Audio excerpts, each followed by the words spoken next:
जय हिंद साथियों, मैं उदीप नारायण निषाद आप सभी का स्वागत करता हूं अपने YouTube channel UP board preparation में। तो चलिए हम शुरू करते हैं अपना सेशन। आज का सेशन होने वाला है जीव विज्ञान के 10 महत्वपूर्ण प्रश्न पे, जो कि निम्न है। हाँ, तो हमारा पहला प्रश्न है, प्रश्न संख्या 1। रक्त में ऑक्सीजन की कमी से लाल रक्त कणिकाओं में उत्पन्न होने वाला रोग, यानी कि हाँ, ये बताना है कि रक्त में ऑक्सीजन की कमी से कौन सा रोग होता है। ऑप्शंस हैं रक्त कोशिका अल्प रक्तता, हीमोफीलिया, वर्णांधता या इनमें से कोई नहीं। तो इसमें बताना है कि ऑक्सीजन की कमी से कौन सा रोग होने वाला है, यानी कि तो इसका राइट आंसर होता है हमारा ऑप्शन बी, हीमोफीलिया जो है और रक्त में ऑक्सीजन की कमी से होने वाला रोग है। अगले प्रश्न की तरफ चलते हैं। प्रत्येक मनुष्य का रक्त प्रत्येक मनुष्य को नहीं दिया जा सकता, यह कथन किसका है। ये बताना है कि जो यहाँ पे ये बताना है कि जो ब्लड ग्रुप था उसकी खोज किसने की थी और उसकी विशेषता क्या थी और किस आधार पर ब्लड ग्रुप की खोज। तो ऑप्शंस हैं कार्ल लैंडस्टीनर, स्टीफन हेल और वाटसन या मेंडल। किसने अपना ये सिद्धांत दिया कि मनुष्य एक व्यक्ति किसी भी व्यक्ति को मतलब ऐसे नहीं ब्लड दे सकता है, यानी कि ब्लड पे जो वर्क करने वाले हमारे साइंटिस्ट हैं वो हैं कार्ल लैंडस्टीनर महोदय। तो इसका राइट आंसर होगा ऑप्शन ए। जैसे वाटसन को जानते ही हैं कि वाटसन और क्रिक ने अपना डीएनए मॉडल को प्रस्तुत किया था, और मेंडल जो हैं ये आनुवांशिकता के जनक माने जाते हैं, यानी कि इन्होंने अपना वर्क इन क्या कहते हैं कि आनुवांशिकता पे किया। और स्टीफन हेल्स जो हैं, चलिए आगे देखते हैं। अगला प्रश्न है हमारा प्रश्न संख्या 3। हीमोग्लोबिन का प्रमुख कार्य क्या है। हाँ, आपको ये बताना है कि हीमोग्लोबिन का वर्क क्या होता है। प्रश्न है, यानी कि ऑप्शन हम देखेंगे, प्रजनन में सहायता करता है या जीवाणुओं को नष्ट करता है या रक्त को रंगहीन बनाता है या ऑक्सीजन का परिवहन करता है। तो जैसा कि यहाँ हीमोग्लोबिन के बारे में बताया गया है, तो हीमोग्लोबिन तो प्रजनन में सहायक होगा नहीं, ना ही जीवाणु को नष्ट करेगा और ना ही रुधिर को रंगहीन करेगा।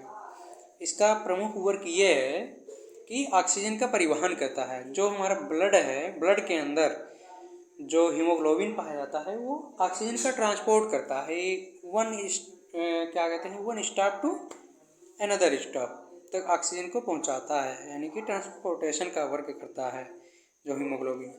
अगले प्रश्न की ओर चलेंगे। अगले प्रश्न संख्या हमारा 4। यकृत संश्लेषण करता है। ये बताना है कि जो हमारा लीवर है वो किसका सिंथेसिस करता है। ऑप्शंस हैं शर्करा, रक्त, यूरिया या प्रोटीन। तो इसका आंसर ये होगा ऑप्शन ए, शर्करा, यानी कि जो यकृत है वो शर्करा का संश्लेषण करता है।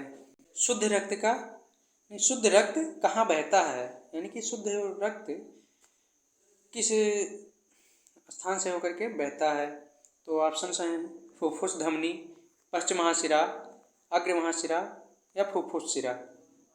ऑप्शन से तो ये है, इसका राइट आंसर होगा हमारा ऑप्शन डी, फुफ्फुस शिरा में शुद्ध रक्त बहता है और जो फुफ्फुस धमनी है इसमें अशुद्ध रक्त बहता है, यानी कि जो शरीर के विभिन्न पार्ट हैं वहाँ से ब्लड लाने का वर्क है फुफ्फुस धमनी का, और जो फुफ्फुस शिरा है इसमें शुद्ध ब्लड क्या कहते हैं ट्रांसपोर्ट होता है या फ्लो होता है। अगले प्रश्न की ओर चलेंगे। अगला प्रश्न है हमारा प्रश्न संख्या 6 है, रक्त का थक्का जमने के लिए आवश्यक है, यानी कि जो ब्लड क्लॉटिंग है, ब्लड क्लॉटिंग के लिए कौन सा फैक्टर आवश्यक है। तो ऑप्शंस हैं सोडियम क्लोराइड, थ्रोम्बिन, पोटेशियम या कैल्शियम। तो जो ब्लड क्लॉटिंग है वहाँ पे सबसे पहले फाइब्रोनोजिन नामक एक प्रोटीन से होता है, प्रोटीनस सब्सटेंस है, क्या कहते हैं फाइब्रस होता है। तो जैसे अगर कहीं बॉडी पार्ट में क्या कहते हैं कट मार्क लग गया या कट गया शरीर, तो वहाँ पे ब्लड क्लॉटिंग जैसे थक्का बनने लगता है ना, आप कुछ समय के बाद थक्का बनना शुरू हो जाता है। तो वहाँ पे सबसे पहले जो थ्राम्बिन होता है वही यानी कि अपना वर्क करता है, जालिका जिसे नेट लाइक स्ट्रक्चर का फॉर्मेशन करता है थ्राम्बिन और फाइब्रिनोजन मिलकर के ब्लड क्लॉटिंग का वर्क करते हैं। अगले प्रश्न की ओर चलेंगे। अगला प्रश्न है हमारा प्रश्न संख्या 7। रुधिर दाब मापक है, ऑप्शन हैं थर्मामीटर है, बैरोमीटर है या गैल्वेनोमीटर है या स्फिग्मोमैनोमीटर है। तो जैसा थर्मामीटर है, थर्मामीटर तो टेम्परेचर को मतलब थर्मामीटर से टेम्परेचर मापा जाता है, बैरोमीटर से वायुदाब मापा जाता है और गैल्वेनोमीटर से विद्युत धारा मापा जाता है। और जो स्फिग्मोमैनोमीटर है यानी कि ऑप्शन डी, ये रुधिर दाब मापक है। स्फिग्मोमैनोमीटर के द्वारा ब्लड प्रेशर मापा जाता है।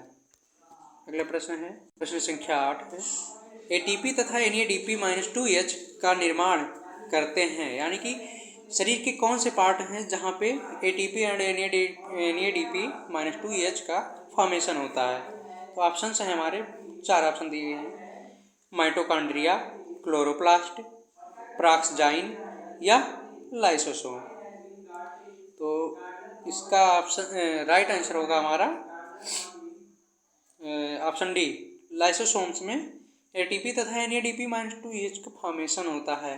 और जो एटीपी है इसे एनर्जी का क्या कहते हैं सिक्का कहा जाता है जी, क्योंकि जो एनर्जी फॉर्म होता है हमारा एटीपी के रूप में एनर्जी बनता है। और जो माइटोकॉन्ड्रिया है इसे एनर्जी का पावर हाउस बोला जाता है, पावर हाउस ऑफ एनर्जी। और जो क्लोरोप्लास्ट है, क्लोरोप्लास्ट में जो होता है क्या कहते हैं प्लांट की जो पत्तियां होती हैं वहाँ पे क्लोरोप्लास्ट पाया जाता है और ये फोटोसिंथेसिस में अपना वर्क करता है। और जो प्रॉक्सजाइन है, प्रॉक्सजाइन माइटोकॉन्ड्रियल पार्ट है। चलिए अगले प्रश्न की ओर चलेंगे। प्रश्न संख्या 9। बोमेन संपुट किसका भाग है। ऑप्शंस हैं उदर का, यकृत का, अग्न्याशय का या वृक्क का। तो इस उधर देखा जाए तो स्टमक को बोला जाता है, यकृत का भाग हो नहीं सकता है, यकृत लीवर को कहा जाता है। अग्न्याशय जो है ये हमारा एक अंतःस्रावी मतलब ग्लैंड है, मिक्स ग्लैंड यानी कि। और जो ऑप्शन 4 है हमारा वृक्क, वृक्क का पार्ट है बोमेन संपुट। बोमेन संपुट का वर्क क्या है यहाँ पर जानेंगे। बोमेन संपुट जो है वो किडनी का पार्ट है, यानी कि किडनी का एक भाग है, एक पार्ट है। तो किडनी जो बोमेन संपुट है ये फिल्ट्रेशन का वर्क करता है। यूरिन का जो फॉर्मेशन होता है हमारे यूरिन का, उस यूरिन को प्योरीफाई करता है, प्योरीफाइंग करता है यानी कि जो ब्लड है या उससे जो विषाक्त पदार्थ हैं जैसे यूरिया है इसका छानता है, इसको छानने का वर्क करता है। तो इसका राइट आंसर होता है हमारा ऑप्शन डी, वृक्क का पार्ट है हमारा। अगले प्रश्न की ओर चलेंगे। प्रश्न संख्या 10। प्रश्न है हमारा रक्त का लाल रंग निम्न में अगला प्रश्न है हमारा प्रश्न संख्या 10। प्रश्न है रक्त का लाल रंग निम्नलिखित में से किस प्रोटीन की उपस्थिति के कारण होता है। यानी कि यहाँ पे ये बताना है कि जो ब्लड है हमारा वो लाल क्यों दिखता है, किस वजह, क्या वजह है कि वो जो रक्त है वो लाल दिखता है। इसका ऑप्शंस देखेंगे। इसके ऑप्शंस हैं हमारे थ्राम्बिन, हीमोग्लोबिन या थ्राम्बोप्लास्टिन या फाइब्रिन। तो लाल रक्त यानी कि एक देखिए तो यहाँ पे थ्राम्बिन जो है हमारा एक प्रोटीनस सब्सटेंस है और हीमोग्लोबिन भी प्रोटीनस सब्सटेंस है जो कि ऑक्सीजन के ट्रांसपोर्टेशन में वर्क करता है ब्लड में। और थ्राम्बोप्लास्टिन जो है और फाइब्रिन भी एक फाइब्रस प्रोटीन्स है। तो इसका जो हीमोग्लोबिन है, हीमोग्लोबिन 2 शब्दों से मिलकर के बना है, हीम प्लस ग्लोबिन। जो हीम है हमारा, हीम से जो रेड कलर आया है ब्लड का वो हीम से आता है।